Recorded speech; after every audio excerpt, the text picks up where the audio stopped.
witnesses and I'll bust you. That's enough. I'll have your license, doctor. I'll have you up on felony charges so fast it'll make your head... Back off! What's going on? Where is she? Where's Victoria? Just calm down. If you've harmed a hair on that child's head... Grant thinks that we faked an accident so that John here could perform an abortion and disguise it as a miscarriage. Abortion? He thinks that we're trying to circumvent a court order. That woman would do anything to defy me. Oh, Grant, that is such a... My daughter is in there lying unconscious. God knows when she's going to wake up.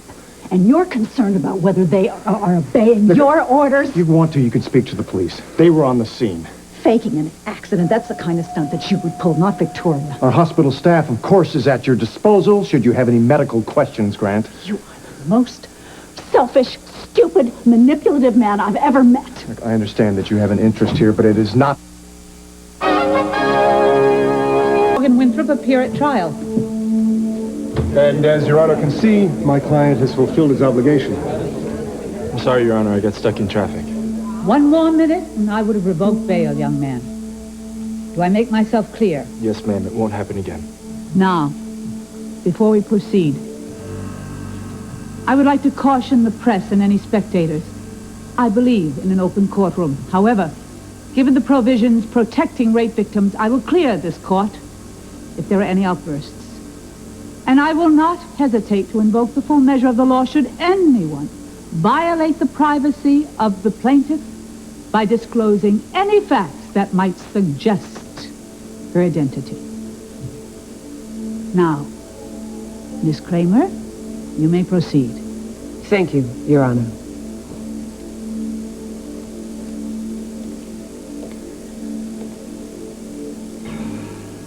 Rape. What does that mean, ladies and gentlemen of the jury? In this age of X-rated movies and promiscuity, recreational sets and one-night stands. It means what it has always meant. Rape means that sexual intercourse has taken place without the consent of the victim. Without her consent. Which means she said no. Now, according to the law, it doesn't matter if she knew him, if she flirted with him, if she kissed him, or even if she invited him home with her. What matters to the law is that when the defendant wanted to have sexual intercourse, the plaintiff said no. She said no. Now, we will prove that the defendant, Morgan Winthrop, didn't take no for an answer. That he ignored her pleas. That he forcibly pinned her down to the couch, bruising both of her arms. That he pulled up her skirt, ripped off her stockings and her underwear, forced her legs apart, and raped her. Now, how do we know that? Well, the victim will name the defendant. This man, Morgan Winthrop, as her attacker. Now, in addition, we will submit medical evidence that show the extent of the victim's injuries and forensic evidence that places Morgan Winthrop at the scene of the crime. Now, what is your job, ladies and gentlemen of the jury? It's to hold on to the facts, because the defense is going to try to drown you with excuses. Well, there really isn't any excuse for rape. It's a crime. And when you hear the facts, you will find Morgan Winthrop guilty.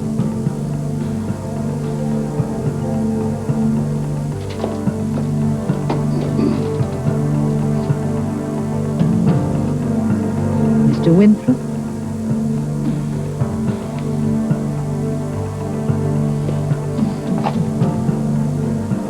I don't have to prove a thing. My client, Morgan Winthrop, is innocent. Until you say he's guilty. And to do that, to find Morgan guilty, You have to be convinced beyond the famous shadow of a doubt that the evidence adds up. The prosecution promises you facts. Facts? We don't even know if Lorna Devon was actually raped. Order. I will have order.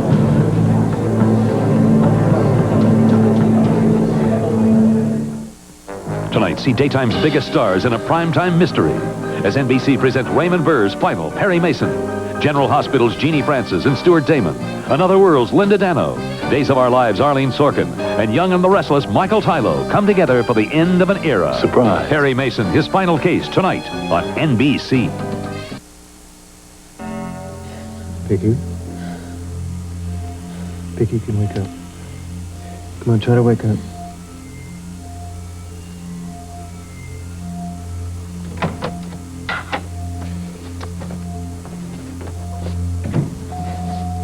How is she? Was it the baby? She's still unconscious. The baby?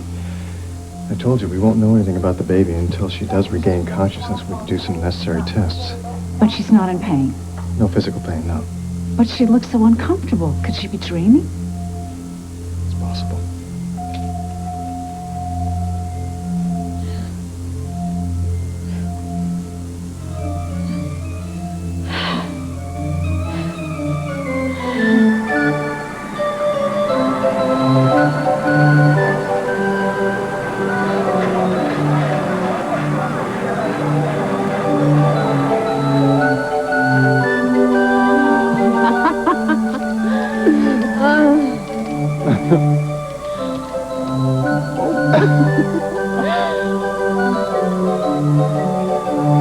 Step right up, win the little lady, you cute me now. Step right up.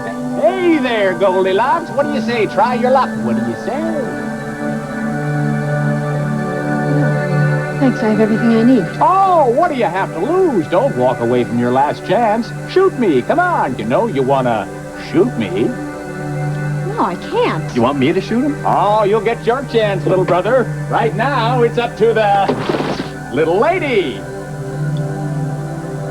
I can't. Sure you can. Just do it.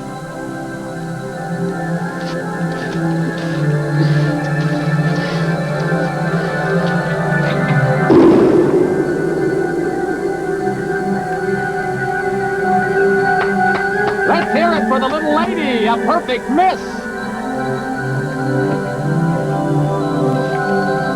I don't want it. Oh, but it's yours. It's not so bad. He's beautiful. What do you think we should name him? Ryan? Ryan?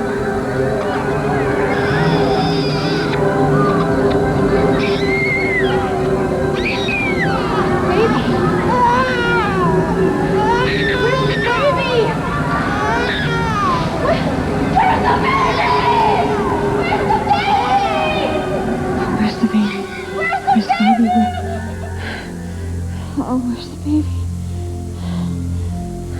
Where's the baby? Dana, Dana. Order. Order. I will have order here. No, you go if you want. I'm staying. As the defense has seen fit to reveal the victim's identity, I will renew my warning. Should the victim's privacy be compromised, I will not hesitate to exercise all powers allowed under the law. Proceed, Counselor. Thank you, Your Honor. Was Lorna Devon raped? That's the first question. Before we can assign blame, we have to make sure that a crime has been committed. How do we do that? When the prosecution presents her medical evidence, I want you to ask yourselves one thing. Does it add up? That's all. Does it add up? Lorna Devon will admit she had sex earlier in the day with a man other than the defendant.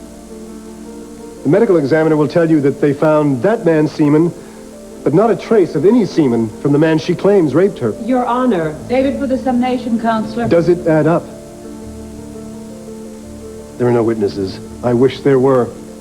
Instead, the prosecution promises you Lorna Devon's story. Well, I promise you Morgan Winthrop's story. He will tell you how he met a pretty woman at a bar. How they had several drinks together. How they laughed and joked. How she invited him back to her apartment with his friend. They ate pizza, they danced. And then Morgan went home. He went home. Does it add up? The prosecutor was absolutely right. Rape has nothing to do with lust or seduction. It's an act of rage. A violent, violent act. One person brutally overpowering another. Morgan Winthrop is a doctor. He's an intern at Bay City General. You will hear from his colleagues and his patients about how gentle he is. About how he saves lives. Does it add up? You will undoubtedly feel, as I feel, that something happened to Lorna Devon. But what it was still isn't clear. It may never be clear. You will hear how she drank to the point of intoxication, how she passed out. What you must ask yourselves is this. Is Lorna Devon a reliable witness? If indeed someone overpowered her, raped her, was she sober enough to identify her assailant, or is she just guessing? Is it possible, just possible, that she's mistaken? The law says that if you have a reasonable doubt, you must find Morgan Winthrop innocent.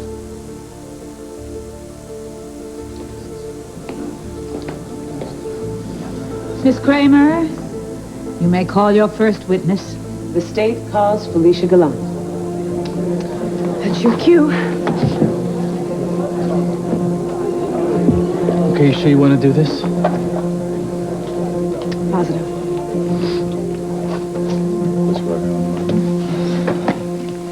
Do you swear to tell the truth, the whole truth, and nothing but the truth, so help you God? I do. You said it? Thank you. Miss Gallant, are you a member of this community? Yes, I am. I own a restaurant here in Bay City. I have done some work for a local television station, and I have written several books. What is your relationship to Lorna Devon? I'm her mother.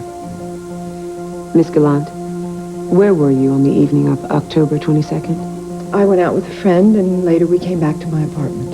Did you see your daughter Lorna that evening? Yes, I did. She came to the apartment as well. What time was that? Sometime after 11. Miss Gallant, can you describe your daughter's demeanor and appearance on that night? She was pale and very shaky. She wasn't anything like herself. I even thought she might be ill or... Objection. Miss Gallant is not a doctor. I'm not asking Miss Gallant for a diagnosis, simply for an observation. I'll allow it. Continue, Miss Gallant. Thank you. As I was saying, she was shaky. I had to help her to sit down. I went into the kitchen to get her something to drink, and when I came back, she was curled up on the couch. She was trembling. Now, Miss Gallant, I realize that you are not a doctor, but as a parent, can you tell us if you suspected that your daughter had been drinking? Yes. I knew that she had gone out with friends earlier. They were partying. But that wasn't the problem. Again, Your Honor, the witness is drawing conclusions she's unqualified to make. I think we understand the parameters of Miss Gallant's testimony, Mr. Winthrop. You may continue, Miss Gallant. Thank you. She wasn't anything like herself. My daughter is a very verbal person. She's articulate. She's funny. She stood there that night. She stood there and stared. She didn't say a word. She just was trembling. And Miss Gallant, you've mentioned that she needed your assistance to walk. Yes. That you observed her curled up on the couch. Now, is that normal behavior for your daughter? No. No, of course not. My daughter has great physical presence. She's tall and athletic and graceful. She moves like a dancer. She has great confidence and poise, and on the evening of October 22nd? She winced every time she moved. She wouldn't look at me. She hid her face, and she's never hidden from anyone, ever. Miss Gallant, can you describe the condition of your daughter's clothing that night? Objection. Irrelevant. It goes to state of mind, Your Honor. Overruled? You may answer the question, Miss Gallant. She has great fashion presence. She's always dressed beautifully, well-groomed. immaculate. That night she was disheveled. Her hair was uncombed. Later, I saw all the bruises on both her arms. Escamot, you are her mother. How did you feel observing all these changes in your daughter? I was frightened, horrified. I had no idea what I should do. What did you do? I asked her what had happened to her. And that's when she told me she'd been raped. Objection, hearsay. And later we found out that that man, that rapist, was Morgan Winslow. Objection, Your Honor! Order! I will have order in this court.